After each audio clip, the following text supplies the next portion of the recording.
நேற்று வந்து இந்த சென்சார் இஷ்யூ ப்ராப்ளம் வந்து படம் ஜனவரி 9th ஜனநாயகம் வராதுன்றதுனால டென்ஷன் ஆகி ஒரு வீடியோ போட்டேன். உண்மையிலே எவ்வளோ பேர் அதுக்கு கமெண்ட் பண்ணியிருந்தீங்க, அந்த வீடியோவுக்கு லைக் பண்ணியிருந்தீங்கன்னா. ஸோ ஒரு வீடியோ போட்ட எனக்கே இவ்வளோ ரெஸ்பான்ஸ் இருக்குன்னா, தளபதி விஜய் டிவிக்கே தலைவன்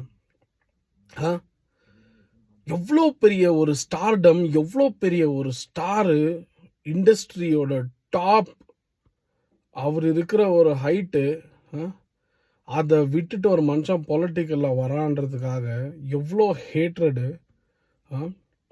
ஆனால் இவ்வளோலாம் தாண்டி இன்னைக்கு உண்மையிலேயே வந்து செம்மையாக ஒரு போஸ்ட் ஒன்று பார்த்தேன். நான் அதை பற்றி தான் பேச வந்தேன் இந்த வீடியோவில். ரவி மோகன் அவர் பார்த்தீங்கன்னா பராசக்தி அந்த படத்தில் நடிச்சிருக்காரு. இருந்தாலும் இன்னைக்கு ட்விட்டரில் ஒரு ட்வீட் பண்ணியிருக்காரு, brother I am with you. உங்கள் படம் என்னைக்கு ரிலீஸ் ஆகுதோ அன்னைக்கு தான் எங்களுக்கு பொங்கல் அப்படின்னு சொல்லி போட்டிருக்காரு. யாருங்க போடுவாங்க? இண்டஸ்ட்ரியில் எவ்வளோ பேர் இருக்காங்க, யார் போடுவாங்க இந்த மாதிரி ஒரு போஸ்ட்?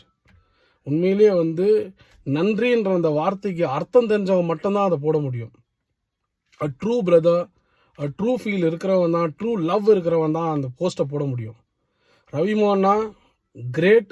சீரியஸாக உங்களை மாதிரி ஒருத்தரும் இண்டஸ்ட்ரி சப்போர்ட், எங்களை மாதிரி ஃபேன்ஸ் இருக்கிற வரைக்கும் தளபதியை எவனாலையும் ஒன்றும் பண்ண முடியாது. Let's keep supporting, let's keep waiting for the release. ஜனநாயகம் ரிலீஸ் ஆகிற அன்னைக்கு தான் நம்மளுக்கு பொங்கல், தளபதி பொங்கல்.